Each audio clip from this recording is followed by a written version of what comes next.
Hello everyone. Welcome to this journey through Carl Jung's thoughts and his understanding of human suffering. Today, we will explore how people who have endured profound pain transform in surprising ways. Suffering, as Jung observed throughout his career as a psychiatrist and therapist, is not merely a painful experience to overcome, but often a gateway to a special kind of inner development. When we go through extremely difficult times, something within us fundamentally changes. Have you ever noticed how some people seem to carry a wisdom beyond their age or formal education? Often, they are people who have weathered intense emotional storms. As Jung wrote in one of his letters, the light only shines in the darkness, meaning that certain important human qualities only develop when we face deep challenges. I'm not romanticizing suffering here. Jung never advocated seeking suffering as a path to growth. On the contrary, he recognized how psychologically devastating pain can be. However, he consistently observed in his patients that those who found ways to integrate and make meaning of their suffering developed remarkable traits. It's important to note that there is no hierarchy of suffering. We're not comparing pains or suggesting that some people are better for having suffered more. Each journey is unique. What we'll explore are the patterns Jung observed in people who, regardless of the specific type of suffering, managed to transform their wounds into sources of wisdom. In the reflections ahead, we'll examine 13 characteristics that frequently emerge in those who have walked through the dark valley of deep psychological pain. Some of these qualities may feel familiar to you, others might be surprising. We'll explore them with the curiosity and openness Jung always demonstrated in his work. The second striking trait Jung noticed in people who had suffered deeply was a distinctive way of being in the world, what we might call radical authenticity. When we go through experiences that shake the foundations of who we thought we were, many of the social masks Jung called persona fall away. This doesn't mean the person stops behaving appropriately in different social contexts, but there's a qualitative difference in how they inhabit these roles. Jung wrote, "The persona is what someone is not, but what they and others think they are." Deep suffering often exposes the artificiality of these constructs, making it difficult or impossible to keep investing energy in appearances and impressions. Think of superficial small talk at social events, where people exchange achievements, like business cards. Those who have been through the purifying fire of suffering often lose interest in these status games. Not that they become rude, but their presence carries a different quality, more direct, less calculated. This authenticity manifests as congruence between inner and outer selves. Such people rarely say things just to please or impress. There's an economy of expression, a simplicity born not from lack of sophistication, but from shedding the unnecessary. Jung noted that this quality often instinctively drew others in, even when they couldn't explain why. There's something deeply comforting about being in the presence of someone who fully inhabits their truth, without games or subtle manipulations. As Jung wrote to a patient, "The privilege of a lifetime is to become who you truly are." Paradoxically, suffering often accelerates this journey toward authenticity. The third characteristic Jung identified in people who had suffered deeply was a special kind of compassion, not theoretical or based on abstract ideals, but deeply rooted in lived experience. When we experience our own fragility and vulnerability in suffering, something shifts in how we perceive others. Jung observed that many of his patients who had endured great crises developed a remarkable ability to be present for others' pain without needing to fix it or offer quick solutions. This compassion has distinct qualities. It's not sentimental or saccharine. It comes from genuine recognition. I know what it's like to be broken, so I can be with you in your brokenness. It's not condescending. It doesn't cast the other as a victim or someone inferior who needs saving. Jung wrote, "Know all the theories, master all the techniques, but when touching a human soul, be just another human soul." This perfectly captures the quality of compassionate presence that often emerges through suffering. Interestingly, this compassion isn't limited to those who've suffered similarly. It's more expansive. Jung noticed that people who had deeply processed their own pain often developed an increased capacity for empathy, even toward those whose experiences were radically different. This compassion also extends to oneself. There's an acceptance of one's flaws and limitations, not from complacency, but from intimate knowledge of human complexity. As Jung said, "You don't have to be perfect, just complete." It's important to note that this compassion doesn't arise automatically from suffering. Many people become more bitter or hardened. The difference, as Jung observed, lies in how suffering is processed and integrated into consciousness. One of Jung's most fascinating observations was how deep suffering often opens channels of communication with what he called the unconscious, the vast part of the psyche that normally remains outside our daily awareness. Jung noticed that people who had gone through profound crises often developed heightened sensitivity to dreams, intuitions, and symbols. It's as if the protective layer separating ordinary consciousness from the deeper layers of the mind becomes more permeable. "The crisis is the call of the unconscious," Jung wrote in his personal journals. "When our habitual structures of meaning collapse through suffering, something older and deeper often emerges to fill the void." This expanded connection to the unconscious manifests in various ways. Some report more vivid, meaningful dreams. Others develop sharp intuition that goes beyond conventional logic. Many experience what Jung called synchronicities, meaningful coincidences that seem to connect inner and outer worlds. A particularly interesting aspect Jung noted was how sufferers often developed a natural relationship with symbols, images or ideas carrying meanings beyond their literal definitions. This openness to the symbolic isn't superstition or magical thinking. It's a more integrated form of cognition, recognizing that some deep truths can only be approached through metaphor. As Jung wrote, "Man discovers himself when he confronts the unknown." You may have noticed this in yourself or others after difficult periods. A new receptivity to insights from unexpected sources, an increased ability to find meaning in dreams or seemingly random events, a sense of being guided by something beyond conscious reason. Her central concept in Jung's work is the shadow, the parts of ourselves we repress, deny, or hide because they don't fit our preferred self-image. Jung observed that deep suffering often forces an encounter with this shadow. In extreme pain, masks fall away, and we're forced to face aspects of ourselves we normally keep hidden. Our anger, deepest fears, unconfessed desires, weaknesses. There is no light without shadow, and no psychic wholeness without imperfection. Jung wrote, "Those who've suffered greatly often develop a more honest relationship with their contradictions and less attractive aspects." This shadow acceptance doesn't mean destructive behavior or self-indulgence. Rather, Jung noted that when we consciously recognize and integrate our shadow aspects, they tend to express themselves in less problematic ways. For example, someone who's experienced great loss may, in grief, feel emotions that clash with their self-image, intense anger, envy of those untouched by loss, even selfish or petty thoughts. Instead of denying these reactions, those who process suffering healthily learn to acknowledge them without excessive judgment. The result is deeper self-acceptance and more authentic humanity. As Jung observed, this shadow integration often leads to more genuine relationships, as there's less need to project denied aspects of oneself onto others. This trait manifests as refreshing honesty, an ability to admit imperfections without drama, and increased tolerance for human contradictions, both in oneself and others. Jung noticed something fascinating about many who had navigated deep suffering. They developed a unique relationship with solitude. This isn't just about tolerating being alone, but cultivating what Jung called friendship with oneself, and the ability to inhabit silence and solitude without the desperation of escape or constant distraction. Loneliness doesn't come from having no one around, but from being unable to communicate what matters, Jung wrote. Those who've suffered deeply often break through this communication barrier, developing intimacy with their inner world. This quality manifests as healthy emotional independence.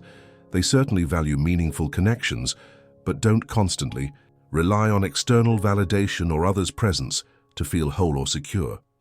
Jung noted that this capacity for solitude often develops out of necessity during intense suffering. When experiences temporarily separate us from normal social flow through grief, illness, trauma, or existential crisis, we're forced to cultivate inner resources. The result isn't isolation, but a richer presence in both solitude and company. As Jung wrote to a patient, "Your problem is everyone's problem, the deep search for connection with the soul." This trait often appears as an appreciation for quiet moments, a tendency for meaningful reflection, and a certain emotional autonomy that fosters healthier relationships, less marked by dependency or codependency. Deep suffering often fundamentally alters our experience of time, an observation Jung made repeatedly in his clinical work. During intense existential crises, our usual linear perception of time often shatters. A minute of acute anguish can feel like eternity, while years of routine may compress in memory as a brief interlude. Jung observed that those who emerged from periods of great suffering often developed a more conscious relationship with time.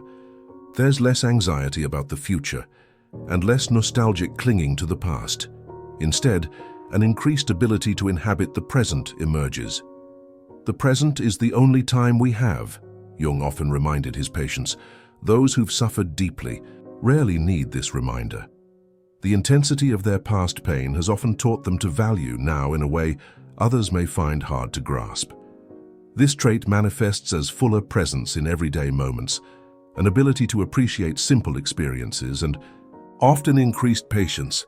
Time ceases to be primarily a resource to optimize or an adversary to defeat, becoming instead a medium through which life reveals itself. Jung noted that many post-crisis patients reported a curious sense that everything happens in right timing, not from fatalistic determinism, but from deeper acceptance of natural rhythms in internal and external processes. As Jung wrote, "When you're inside a story, it's not a story to you, just confusion. But later, when you tell it, it becomes clear." Those who've suffered deeply often develop an increased ability to perceive the broader temporal patterns of their lives. Jung distinguished between false fortitude, a mask of invulnerability, and the genuine resilience that emerges through integrated suffering. People who've processed deep pain aren't simply tough or insensitive. On the contrary, they often retain sharp sensitivity, but develop a remarkable ability to recover from setbacks and adapt to difficult circumstances. Jung noted that authentic resilience has distinct qualities. It's flexible, not rigid. It embraces vulnerability rather than denying it. It's rooted not in brute willpower, but in embodied wisdom that knows when to resist and when to yield. "What you resist persists," Jung often told patients. Those who've suffered deeply often learn this viscerally. Their resilience comes not from denying or suppressing pain, but from finding ways to flow with it, process it, and integrate it. This quality shows up as notable bounce-back ability. Where others might be paralyzed by relatively minor setbacks, these individuals often demonstrate a near-natural capacity to absorb blows, adapt, and move forward, not from lack of feeling, but from intimate familiarity with the temporary nature of even the most intense crises. Jung observed that many trauma survivors developed what he called psychological flexibility, an ability to navigate different emotional states without getting stuck in any. As he wrote in his memoirs, "The greatest and most important problems of life are fundamentally unsolvable. They can never be solved, but only outgrown." Those who've suffered deeply often develop this awareness as a direct result of their struggle. One of Jung's profound insights was how confronting intense suffering often fundamentally transforms one's relationship with mortality. When we face experiences that push us to our limits, whether severe illness, traumatic loss, deep depression, or other existential suffering, our relationship with finitude inevitably changes. Jung observed that those who navigated these depths often developed a more serene acceptance of death, not as defeatist resignation, but as conscious integration of mortality into life's wholeness. "Death is psychologically as important as birth," Jung wrote, "and like birth, it's an integral part of life." Those who've suffered deeply rarely need philosophical reminders about impermanence.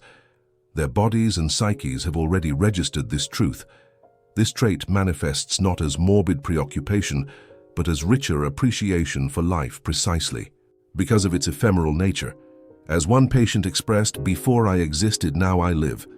Jung noted that this transformed relationship with death often led to greater willingness to take meaningful risks, not reckless or self-destructive ones, but courageous choices aligned with deep values. When fear of death diminishes, many smaller anxieties keeping us in limiting patterns also lose their grip. This quality expresses itself as particular serenity in facing life's inevitabilities, an ability to discuss death matter-of-factly, and often humor that doesn't flinch from life's harder truths. Jung repeatedly observed how deep suffering forced his patients to reevaluate their relationship with control and power. When we face circumstances completely beyond our control, severe illness, sudden loss, trauma, or psychological collapse, our fundamental illusion of life mastery is brutally exposed. Jung noted this confrontation with powerlessness often led to one of two responses.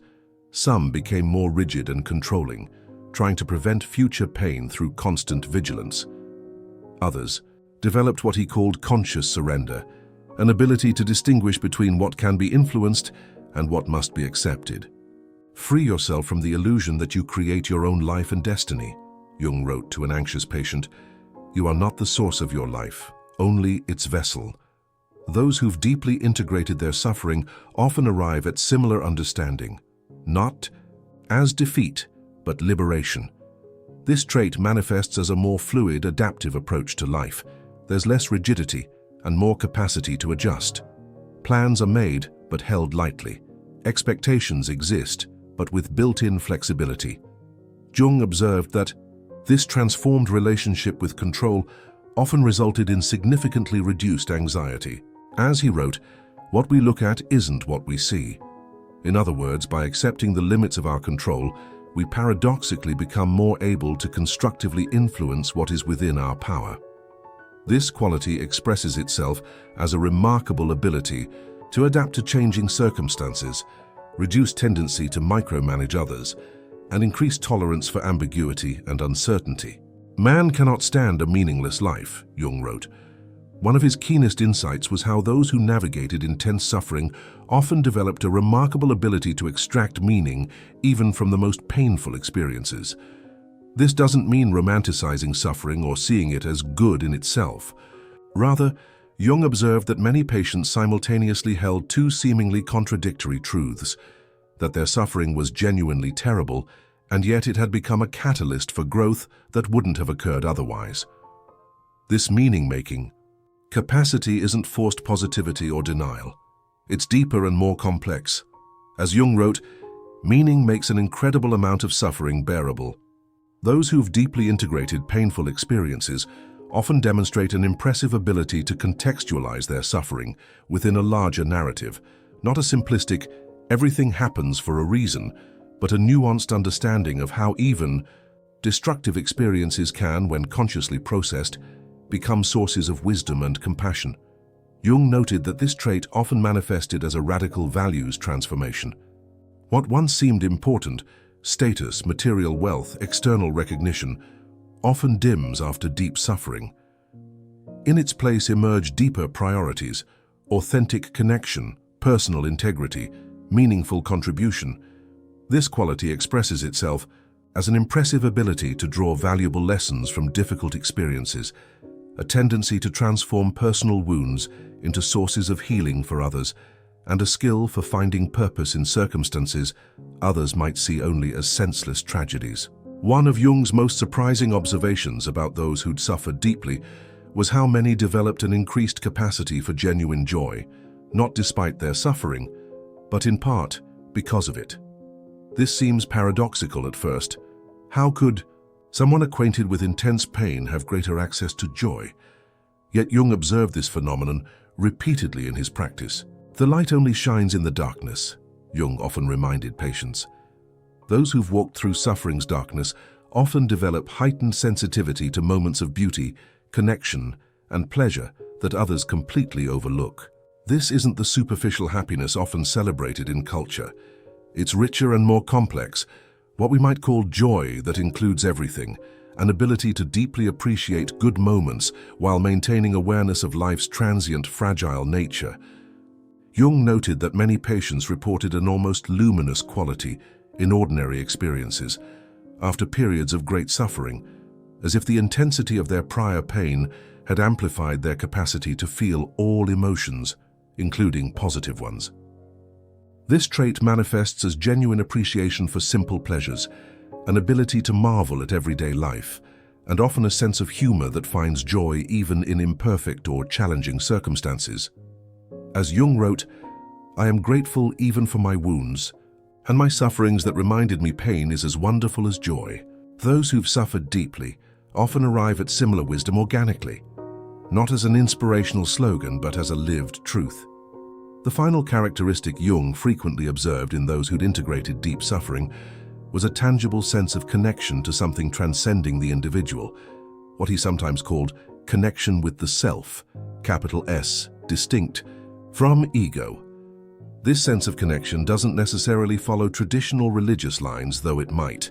Jung observed it took many forms, for some renewed spirituality, for others profound connection with nature or humanity as a whole, for others still, relationship with archetypal principles transcending individual existence. Religious experience is absolute. It cannot be disputed. You can only say you've never had such an experience, and your opponent will say, "Sorry, I have." And there the discussion ends, Jung wrote. Many who've suffered deeply report some transcendent experience during or after their crisis, sense of not being alone in their suffering. This trait often manifests as natural humility combined with a sense of purpose. There's less concern for personal recognition and more interest in serving something larger than oneself. Jung observed that this connection to something greater often brought profound comfort and meaning to those who'd suffered intensely.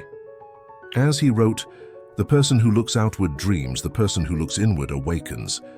This quality expresses itself as particular reverence for life, an ability to see broader patterns and connections, and often a willingness to participate in something benefiting others without need for personal credit. As we've explored these 13 characteristics Jung observed in those who've suffered deeply, it's crucial to remember these qualities don't arise automatically from suffering. They emerge through consciously integrating pain, what Jung called the individuation process. There is no birth of consciousness without pain, Jung wrote. Suffering itself doesn't guarantee growth or transformation. It's our relationship with it, our willingness to face it consciously and integrate it into our broader identity, that determines whether we break or expand through it. If you're currently in deep suffering, these traits aren't goals to achieve through effort, but natural possibilities that may emerge when you give yourself space to fully process your experience. If you know someone who's suffered deeply, perhaps you now better understand some qualities you've noticed in them. That quiet wisdom, authentic presence, ability to find joy in simple moments. As Jung often reminded patients, "I am not what happened to me. I am what I choose to become." Suffering, however intense, needn't be the final word in our story. Often, as Jung observed throughout his long career, it may be just the beginning of an entirely new chapter. All consciousness separates, but in dreams we enter the deeper, more universal unconscious, the common, eternally unchanging foundations of humanity that existed before any conscious ego and will persist long after any ego's death. This journey through the 13 characteristics of those who've suffered deeply reminds us that, as Jung always believed, our deepest wounds often contain the seeds of our greatest wisdom.